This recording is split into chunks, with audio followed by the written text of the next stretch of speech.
Y ya estamos de regreso y son las 11:04. 29 grados, se siente el calorcito, sí se siente la sensación, ¿verdad? Y bueno, pues ¿cómo le está yendo el día de hoy? Quiero que se comunique 8180002300, que se meta a la página de Facebook Live, Dominio Medios, el programa Así Somos, y nos comparta. Y bueno, en la agenda social que estamos empezando el día de hoy, tenemos a Jerjes Loaiza, lo he dicho 3 veces difícilmente, ahorita me va a explicar cómo se dice, Jerjes Loaiza, que es un sociólogo con este tema tan importante que son los beneficios que ahora tenemos en línea gracias a los tiempos del COVID-19. Muy buenos días, ¿cómo estás? Muy buenos días, ¿qué tal? ¿Cómo están? Muchas gracias por la invitación. Oye, una disculpa porque nada más no le atino a cómo se pronuncia tu nombre, dímelo. Jerjes Loaiza, está bien. Jerjes Loaiza, sociólogo. Qué maravilla poderte tener con nosotros. Esto es lo que ha traído también el COVID. Por ejemplo, poder tenerte a ti con nosotros. Es un gusto de verdad el poder compartir un diálogo con no solamente un medio de comunicación tan importante, sino también un país con bastante relación y vínculo histórico con toda América Latina, incluyendo mi país, por supuesto. Así es, tú estás en Perú ahorita, ¿verdad? Así es. Oye, Jerjes, y platícanos más o menos qué es lo que ha traído el COVID como cosas positivas en cuanto a esta facilidad del nuevo clic. Bueno, el COVID-19 por un lado, nos ha enseñado que la virtualidad nos ayuda en muchos aspectos a intentar no burocratizar más nuestras vidas, a disminuir una serie de papeleos, una serie de procesos que a la larga no solamente dificultan, sino también entorpecen y estresan a sus usuarios, ¿no? Y por otro lado, también el COVID-19 nos ha obligado a acortar las brechas, recortar las brechas que existen entre múltiples poblaciones que hasta poco tiempo atrás, pocos meses atrás, no tenían acceso al Internet, no tenían acceso a ningún tipo de vínculo virtual para poder acceder justamente a este tipo de procesos, lo cual ha obligado a los gobiernos, ha obligado incluso a los medios de comunicación, a una serie de entidades privadas, a tener que recortar estas brechas para poder no solamente acceder a una mayor justicia social por parte de la población, sino también, por qué no decirlo, poder incluir a una vasta población dentro de estos procesos de consumo masivo de medios de comunicación. Claro, ¿no? Y además, como estábamos diciendo también la semana pasada, qué importante es que ahora se abre un panorama que no conocíamos en el que quizá pudiéramos trabajar en cualquier parte del mundo de manera virtual. Ujú. Sí, sí, exactamente. Cada vez hay es decir, desde hace ya mucho tiempo, con la globalización y los medios de comunicación, la galaxia Internet, el mundo se había recortado, ¿no? El espacio-tiempo había dado lugar pues a la cercanía entre todos, entre unos y otros. O sea, esta idea de aldea global que se comentó tanto hace como 50 años, recién, tiempo después, empieza a vislumbrarse con el ejemplo que acabas de dar, la posibilidad de poder trabajar en cualquier parte del mundo. Oye, y tú como sociólogo, que es además una profesión muy interesante por el estudio que llevan y la percepción de las cosas, ¿cómo ves esta pandemia? ¿Cómo ves el COVID? ¿Cómo ves el cambio que va a generar y que está ya generando en los seres humanos en todo el mundo? Bueno, el cambio es dramático. Creo que hay varios impactos: económico, político, social, cultural. Políticamente nos vamos dando cuenta cómo va afirmándose, confirmándose y a su vez reorganizándose el mapa mundial en cuanto a países, en cuanto a estrategias de países se refiere, y en cuanto también a relaciones y vínculos diplomáticos entre países, lo cual termina siendo algo muy complicado y difícil, porque si al momento el problema de la migración ya era un problema muy dramático, con esto está pues empeorándose aún más los miedos a la estigmatización, el miedo a ser prácticamente de una manera muy negativa, discriminado, es parte de esto. De manera económica, evidentemente tenemos una inclusión cada vez mucho más fuerte del Estado. Hay países, sin embargo, en donde se sigue insistiendo en un modelo en donde la población, por desgracia, no tiene acceso a la salud, no tiene acceso a una inclusión de derechos sociales y económicos. Y a nivel cultural, social, para decirlo de manera sintética, estamos entrando en un nuevo sistema en donde la lejanía, en donde el distanciamiento y finalmente el individualismo terminan siendo ya no una opción, sino una obligación, lo cual corrompe mucho nuestro espíritu y nuestra naturaleza gregaria, que es lo que nos ha caracterizado mucho y que por los últimos años hemos tratado de luchar en ser un tanto más solidarios entre unos y otros, ser mucho más cercanos, en especial los países europeos. Ahora resulta que es todo lo contrario y todo lo ganado estamos en constante retroceso, en beneficio obviamente de nuestra propia salud, lo cual termina siendo una fractura sumamente difícil en estos tiempos de individualismo, el ser aún mucho más individualistas debido a esta lejanía entre unos y otros. Yo creo que en esos tres ámbitos, de manera muy resumida por supuesto, tenemos un impacto sumamente fuerte en este COVID-19 que nos agarra en una globalización incesante que al día de hoy pues vemos está enfrentándose a este problema, está en plena emergencia global, ¿no? Claro, ¿no? Y además, fíjate que a mí lo que me parece de las cosas que más hemos descubierto es que así como el gobierno de todos los países insiste en que ya se abran las cosas para sostener la economía, así nos vamos dando cuenta la poca educación en cuanto a salud que teníamos en todos los países, porque resulta que la mayor problemática de este coronavirus es que nos ataca y podríamos morir porque no estamos saludables, porque resulta que tenemos múltiples enfermedades, porque estamos deficientes en cuanto a salud como seres humanos. Y eso me parece muy importante recalcarlo, ¿no? Sí, creo que acá hay un error muy fuerte por parte de, más que del estado de la investigación de la ciencia y de la población, para entenderlo así, y es un error que se cometió ya hace 100 años y hemos visto cómo se viene cometiendo de vez en cuando la humanidad cree firmemente, tiene una fe muy ciega en la ciencia, creyendo que la ciencia ha resuelto todos los problemas que existen, obviamente entre ellos las enfermedades, cuando en realidad más del 80% de enfermedades, virus y demás cosas, sin contar las que están en constante construcción y evolución, aún no han sido resueltas. No se entiende cuál es la causa, no se entiende cómo poder curarlas ni nada por el estilo.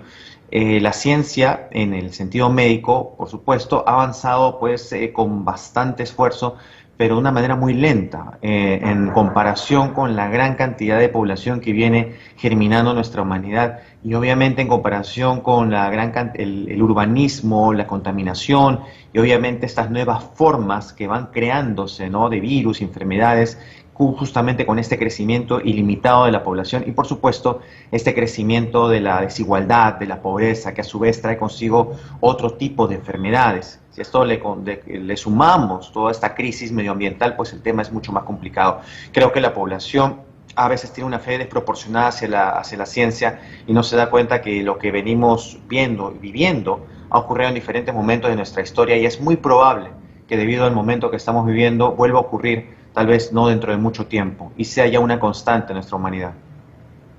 Ay, Dios. Ay, ay, ay, ya no sé ni qué decir. Vamos a hacer un corte comercial y regresando. La capacidad ahora de tramitar cosas por internet. No se vaya, regresamos.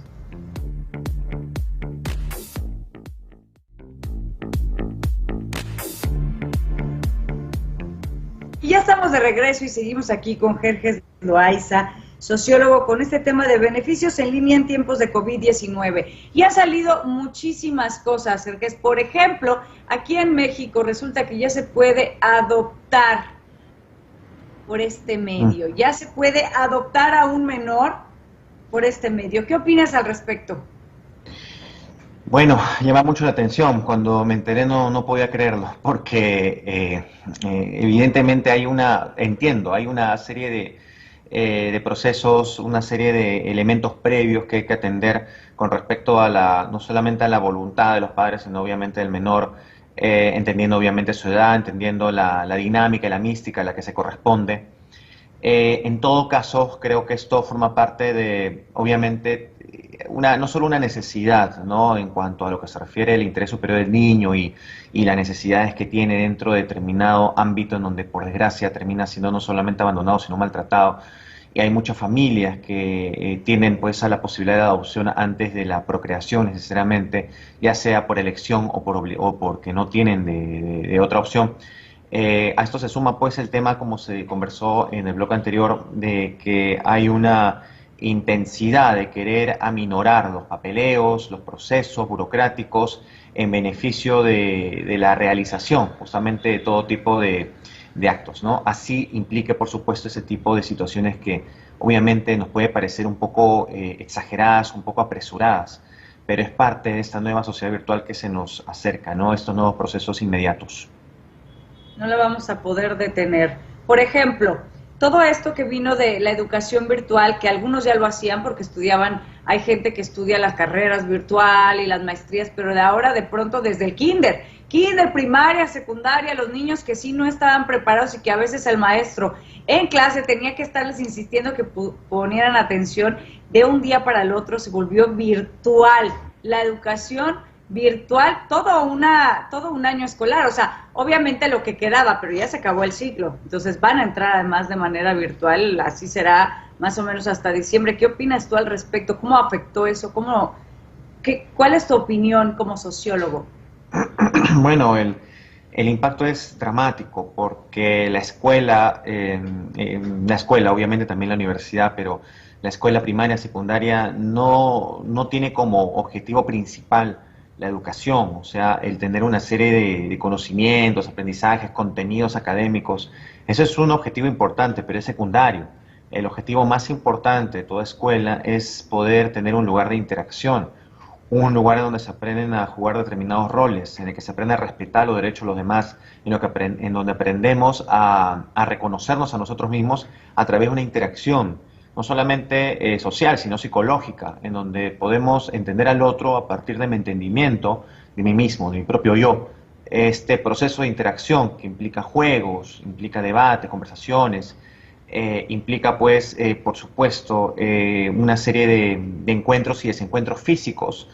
Ha dado lugar a unas separaciones, evidentemente, nuevamente digo esta palabra, fractura, entre adolescentes, niños, estudiantes que se ven obligados, y por supuesto no hay otra salida en este contexto, a tener que estar sumamente lejos unos de otros, dejando a un lado ese objetivo que era más importante, que es el de la socialización del individuo. ¿Y tú crees que eso va a afectar en un futuro, que eso va a generar que los nuevos individuos adultos sean distintos por esto que vivieron en la infancia? Vamos a ver cuánto tiempo más, porque no sabemos qué pueda depararnos el futuro cercano o mediano.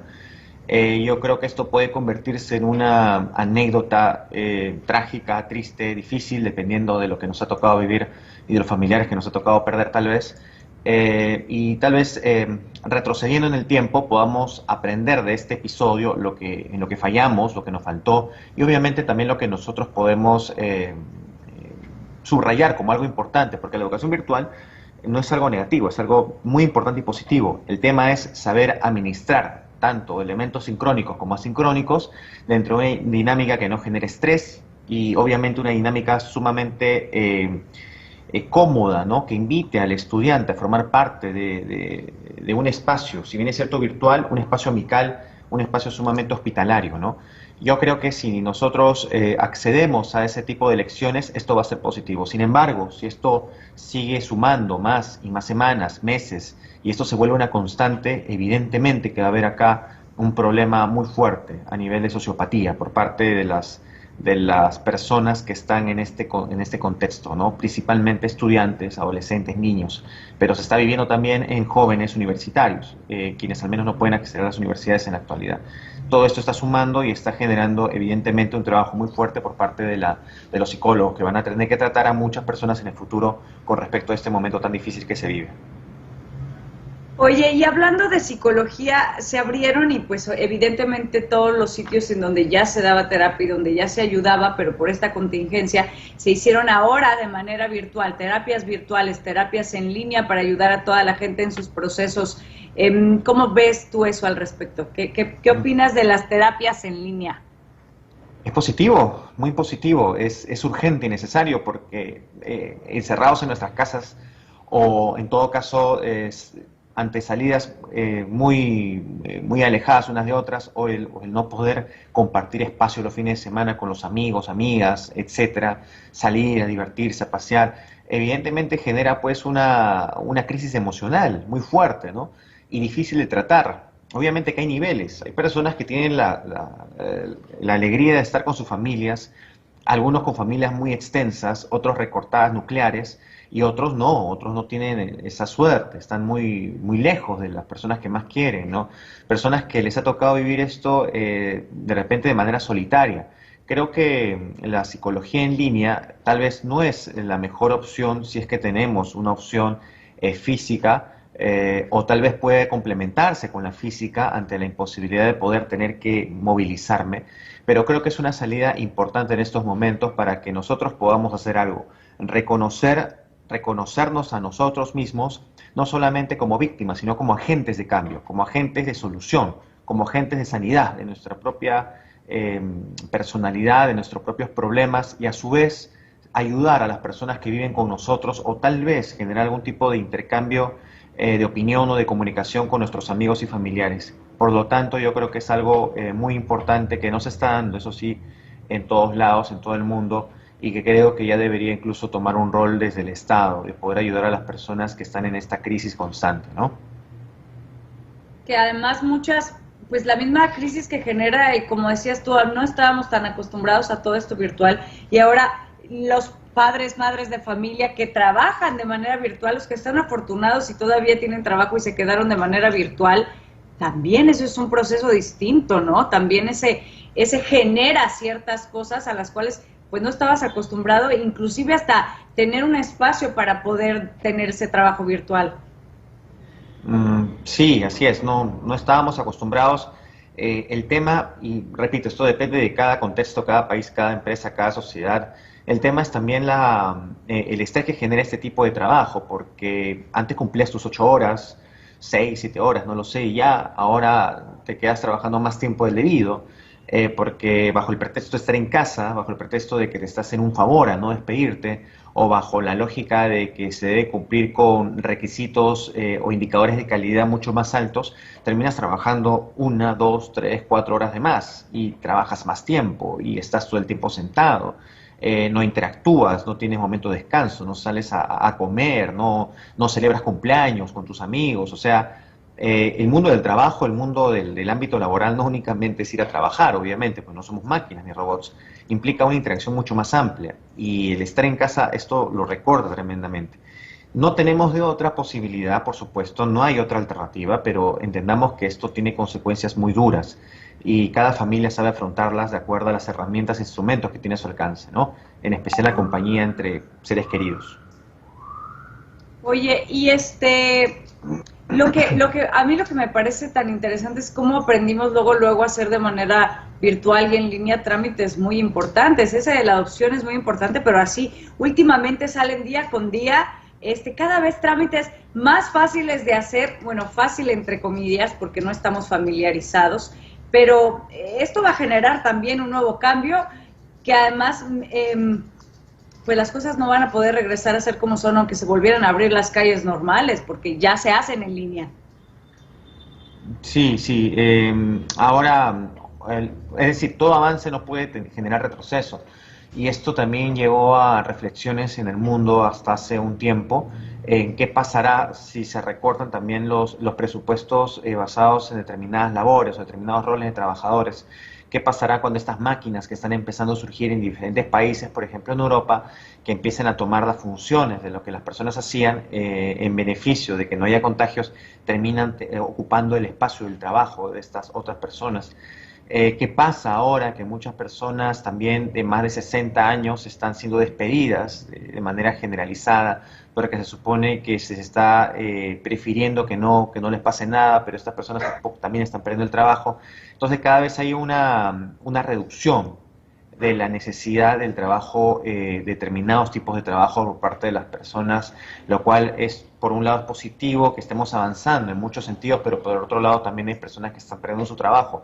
Por lo tanto, deberíamos entender y poder planificar qué vamos a hacer con la población en términos generales, en un sentido laboral, económico, social y de interés generalizado. Esto tenemos que reflexionarlo muy bien porque no todos, por desgracia, tienen la suerte de poder seguir con sus trabajos de una manera remota. Esto debe llevarnos a la reflexión de una buena vez, ¿no? Claro, ojalá y suceda, ojalá y todos también como lo hemos dicho todo el programa y todos los programas, nos hagamos responsables cada quien por nuestra vida y aprendamos a que es nuestra y no puede depender ni del gobierno ni de nadie más que de ti, ¿no? Aunque ellos están para ayudarnos y para ejercer su trabajo, nosotros, pues esta es nuestra responsabilidad. Igual la salud, la educación, todo eso es nuestra responsabilidad. ¿Cómo está Perú? Ya para irnos, ¿cómo están viviéndolo ustedes? ¿Está bien? No, no está muy bien ahí. Momentos muy dramáticos porque, bueno, sería amplio hablar de esto, pero el Perú es un país cuya historia, cuya estructura cultural, etcétera, etcétera, implica muchas contradicciones, discriminaciones, mucha violencia doméstica. Entonces, COVID-19 ha llegado y ha puesto ha revoloteado todos estos elementos tan negativos que habían y todos estos se han encontrado entre sí y en este momento tenemos un escenario en donde los defectos o los aspectos que teníamos que trabajar durante los próximos años, como son la corrupción, la discriminación o la violencia doméstica, podíamos trabajarlo, queríamos hacerlo. Debido a esta situación, pues todos están se han conjugado de tal manera que a su vez se han confabulado en contra de la propia población, lo cual obviamente genera muchas preguntas, así que estamos tratando de resolverlas poco a poco en el Perú, ¿no? Y esperemos así sea. Esperemos así sea en todas partes del mundo, que este COVID-19, como dices tú, nos ayude a fortalecernos y a convertirnos en lo que realmente debemos ser, la mejor versión de nosotros, que se cambie lo que se tenga que cambiar, pero que nos volvamos mejores. Muchísimas gracias, ya se nos acabó el tiempo, ¿cómo te localizamos? Bueno, pueden encontrarme en redes sociales como Jerjes Loaiza, sociólogo, Jerjes con J, la 2 con J, Loaiza con Y y Z, sociólogo. Pueden encontrarme en Twitter, en Facebook, en Instagram y en YouTube. Así que estaré atento a todos ustedes. Muchas gracias por la invitación. Muchísimas gracias a ti, gracias por compartirnos tu opinión. Que tengas una bonita semana, que te cuides mucho, que cuides de los tuyos.